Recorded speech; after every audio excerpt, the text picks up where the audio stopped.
Anybody here like cannabis? A little bit? That's awesome. I want to talk to you in a few minutes about why we're here and what we're doing. So, if I could get everyone to just be quiet a little bit, please. I want to talk about why we're here this evening.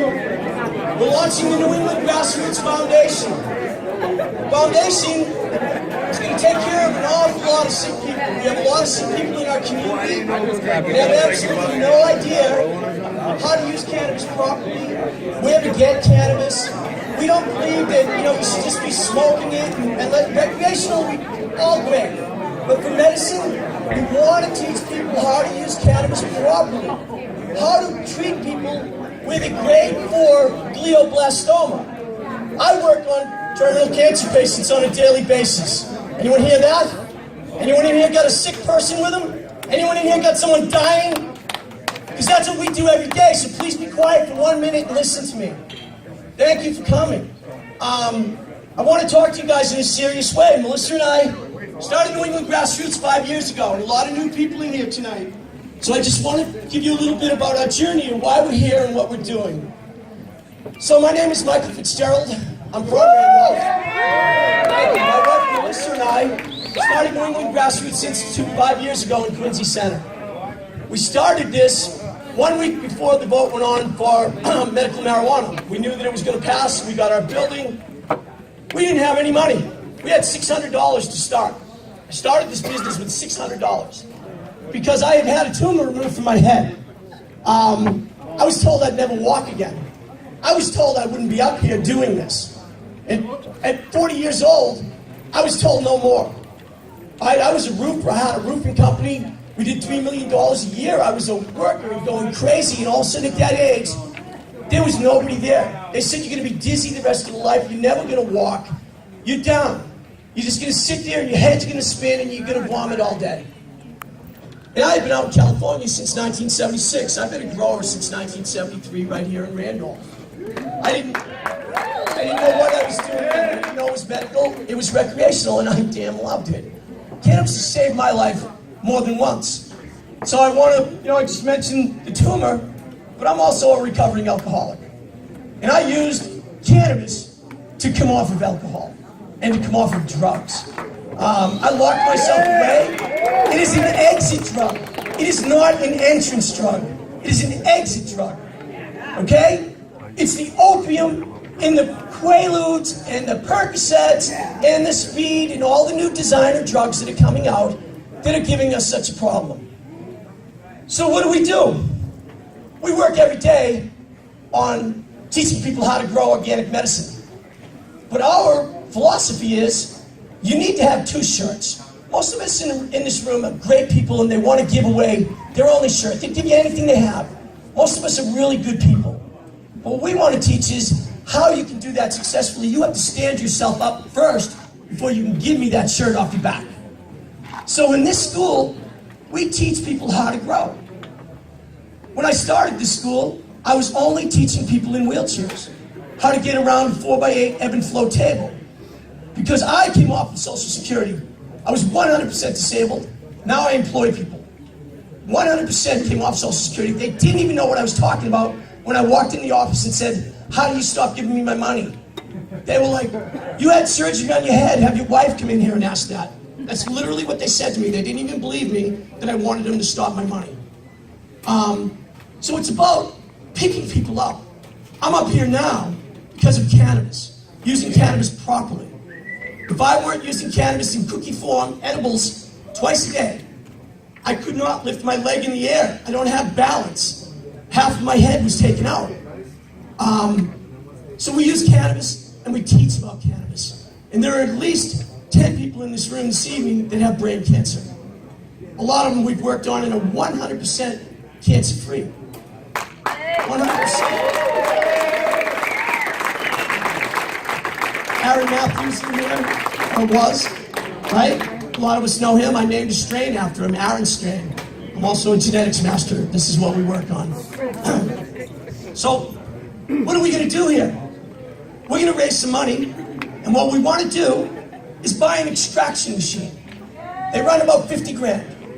But if we had an extraction machine, we could make oil, clean oil, for our patients.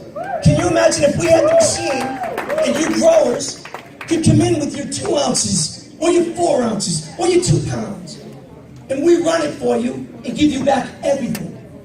We do collections and we give back to our people. I make oil in a rice cooker right now. A lot of people do. How many rice cookers out there? A lot of rice cooker people. Wouldn't you like to have a nice extraction machine? Hell yeah. Right? Hell yeah. That we get to have in the middle of the room. You see how we do things? We share. Everything is for everybody. We want to put out clean oil to our patients. We want to have education. Education is the key to everything, you guys. I have so many people come up to me on a daily basis that are like, my mom has cancer, and we tell her about cannabis, and she says, I just can't do it. I can't do it. I'd rather die than use marijuana. That's how bad the stigma has been put on this. And I'm not exaggerating. Think about some of your moms and dads and grandparents. They literally, some of the religions and some of the elderly people, they think it's worse than heroin. We have to change this. We have to change this. And we have to do it one patient at a time. So, 5 years ago, we started this. Now, we have patients who were considered terminal 3 years ago, who knew nothing about cannabis, coming in here because we taught them how to grow organically. We gave them the seeds, we gave them the clones, whatever it takes. They're now coming back in here and handing me oil that they made. They're now making and growing their own organic medicine for their family and doing it well enough to walk back in here last semester and hand me a half an ounce of oil for another patient. Woo! Right? Where else is that happening, you guys? Right? Where else is that happening? Where we're teaching each other how to do these things. Let me just explain why I think this is so serious. A lot of us have heard about oil. A lot of us know about Rick Simpson oil, cannabis oil.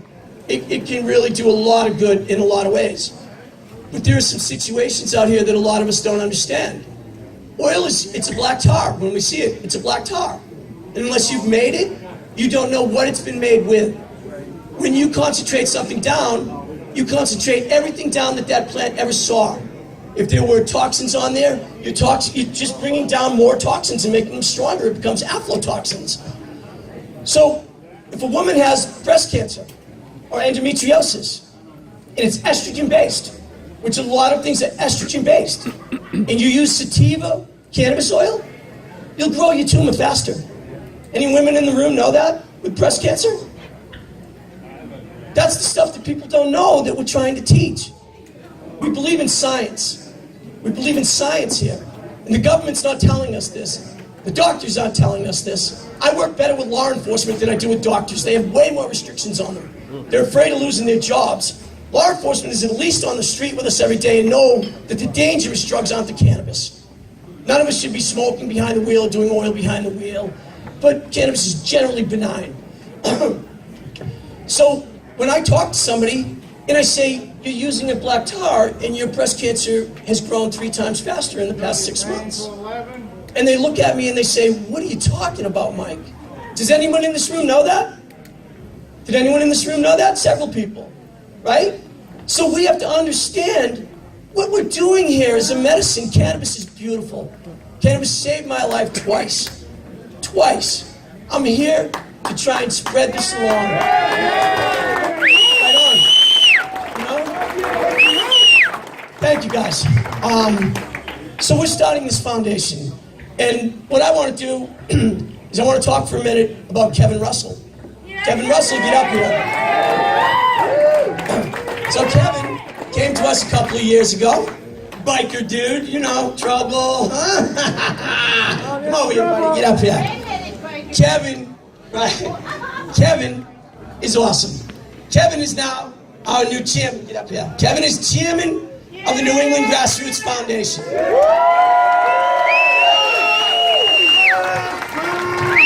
Patients helping patients. We're patients. A lot of us patients. Melissa Fitzgerald, get up here. My wife, Melissa. We are extremely proud of Kevin. He actually brought his mom to class a couple of months ago from Florida. She heard so much about us, she had to come in, and she shook my hand and said that cannabis had changed Kevin's life, and that he was a much better man now. And I was, when somebody's mom says that in a class to you, I cry. I'll probably cry again tonight because of the stuff we do. But I want to talk about Kevin for a second, because Kevin took on a patient. Kevin took on a patient. And guess what? The patient was doing chemo when we met him. He was not supposed to be here tonight. He had a real bad situation, right? So Kevin worked with this man. Chucky, where are you? Get over here, buddy. I must start working your way up here. I'm going to see our banner here. Congratulations. Congratulations, Chuck. I'm kicking cancer's ass. Esophageal cancer. Get up here.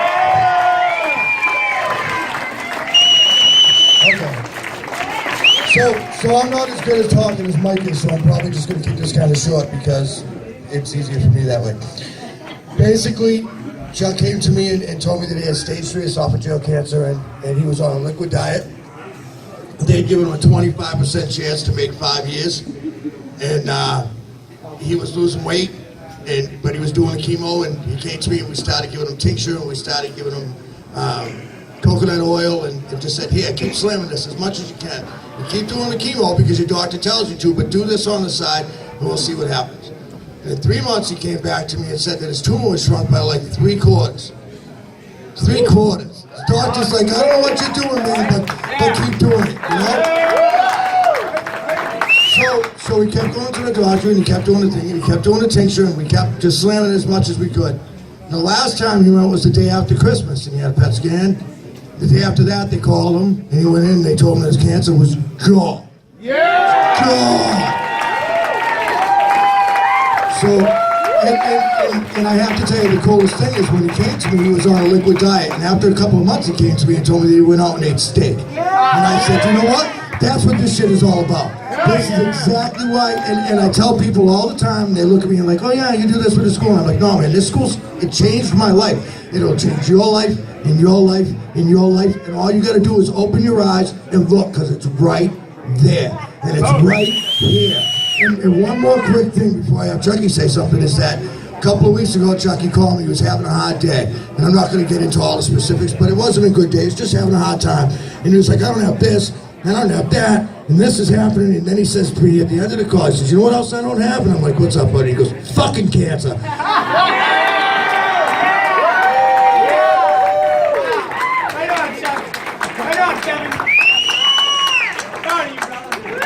How you all doing? We're doing good. How are you doing? I'm doing fucking awesome. You know, it's funny how things happen.